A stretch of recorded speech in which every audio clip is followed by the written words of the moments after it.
Bakın arkadaşlar, kapağı diktim. Kapak gördüğünüz gibi bu şekilde oldu. Yalnız kapağı şöyle bir tek sıra şu şeritlerden çektim.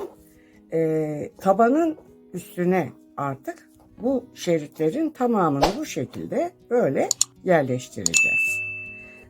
Kapakta sadece şöyle bir tane şeritimiz olacak. Şimdi tabanın da arkadaşlar normal aynen şunu diktiğim gibi, bunu diktiğim gibi diktim. Sadece şu birazcık farklılık gösteriyor. Bunun nasıl dikildiğini göstereceğim. Bakın burada diktim. Şimdi şunu alıyorum. Bu şekilde çatalın içinden içeri yerleştiriyorum. Şöyle. Şu şekilde yerleştirdim. Ve arkadaşlar ipim burada. Tam şu içinden ortasından şu aradan çıkıyorum. Şöyle şuraya. Şuraya çıkıyorum. Bu üçgeni sabitlemeyi gösteriyorum size şimdi. Şöyle. Şimdi arkadaşlar şunun içinden, şu üçgenin içinden şuradan gireceğim. Şu uçtan çıkacağım. Şu uçtan. Evet. Şöyle çektim. Bakın gördüğünüz gibi uçtan çıktım. Şu uçtan. Gördünüz mü? Hemen bunu buraya sıkıştırmak için ne yapıyorum? Şunun içinden giriyorum. Şuradan. Şöyle. Bu taraftan tekrar buraya dönüyorum. Amaç bunu buraya sıkıştırmak. Tekrar arkadaşlar şunun içinden şöyle bu tarafa geçiyorum.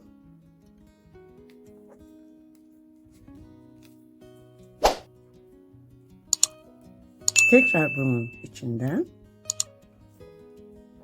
şuradan çıkıyorum.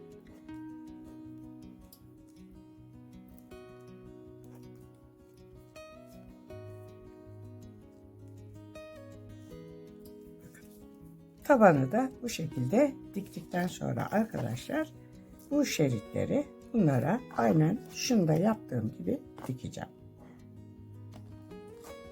Bunu da diktim. Bu taban. Gördüğünüz gibi. Bu da kapak. Bakın şöyle yaptığımız zaman görüyor musunuz? Birbirine uyuyor. Şimdi arkadaşlar böyle arkadaşlar kapağı bir sıra şu şeritten yaptım.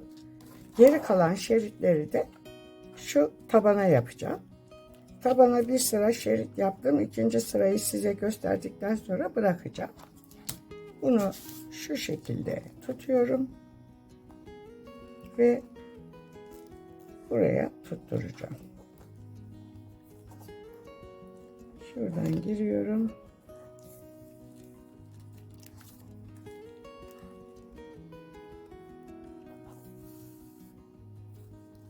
Şöyle.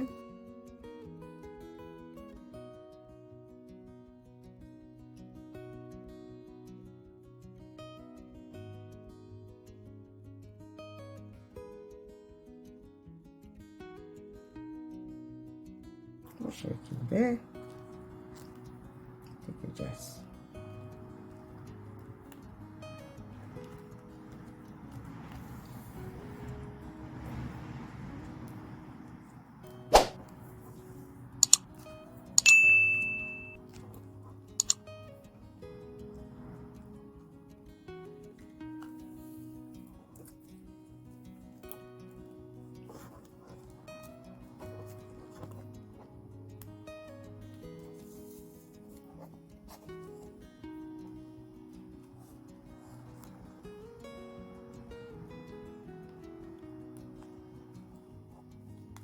Arkadaşlar daha önce de ben eldiven için kutu yapmıştım.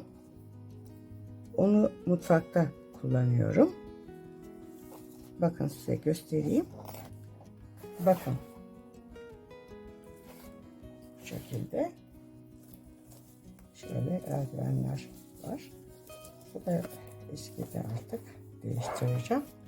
Bunun da linkini açıklama bölümüne koyarım. Bunu da incelersiniz. Her seferinde mutfağa gidip işte bir tane eldiven alıp gelmek falan zor olduğu için bir de dedim elimde kağıt varken banyo içinde yapayım istedim. Bunun içine arkadaşlar pamuk da koyabilirsiniz. Sadece eldiven değil, pamuk da koyulur. Yani çok amaçlı bir kutu. Ama ben eldiven koyacağım.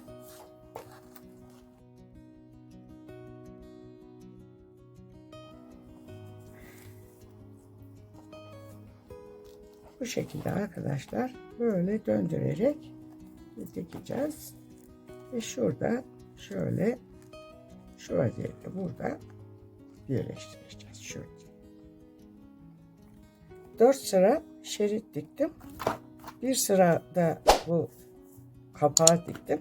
5 sıra. Şimdi 6. sıra şeriti, yani 6. ve son sıra olan şeriti dikiyorum. Bunu da bu şekilde tutturup diktikten sonra arkadaşlar eldiven kutum bitiyor.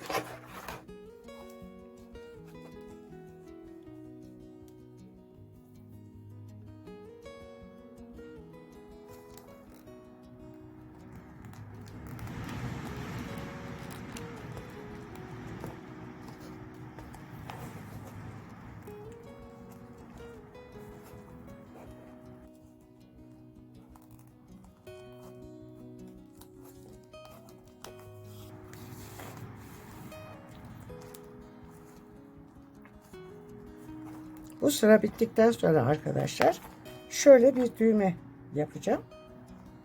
Deri bir düğmem, deri kaplı bir düğmem var. Bu düğmemi de buraya dikeceğim ve bağlama yerim bu olacak. Şöyle şunu ben bir daha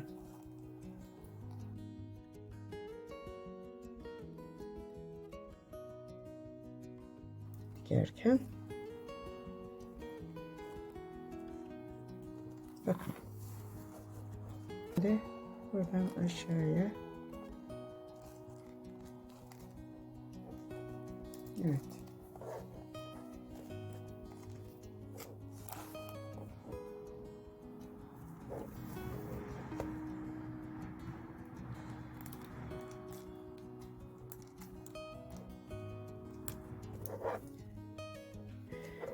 Şöyle.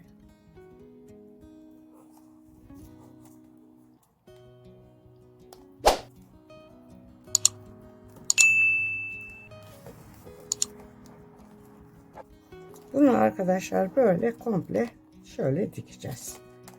Ve sonra bu kapağı una tutturacağız. Eldiven kutum bitti.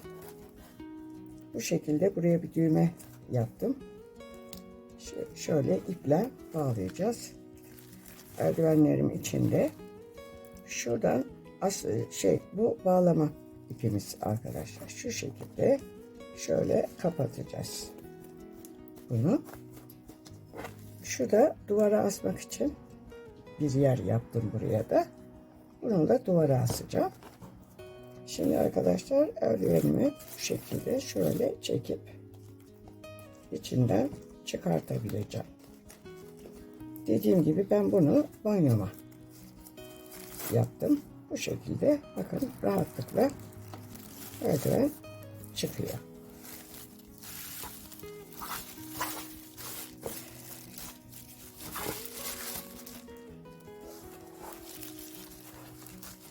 Şu kapağı da arkadaşlar şurada şöyle 2 tane kareyi dikerek kapağı şu kadar açılsa bile bu kapak yeterli oluyor bize.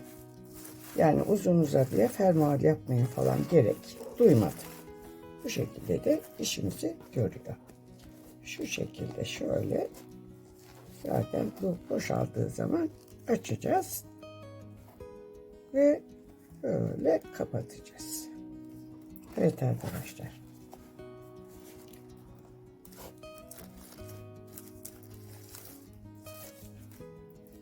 Eldiven kutusu ile ilgili videom arkadaşlar burada sona erdi. Videomu beğenmeyi, kanalıma abone olmayı unutmazsanız sevinirim. Bundan sonraki videolarda görüşmek üzere. Hoşça kalın.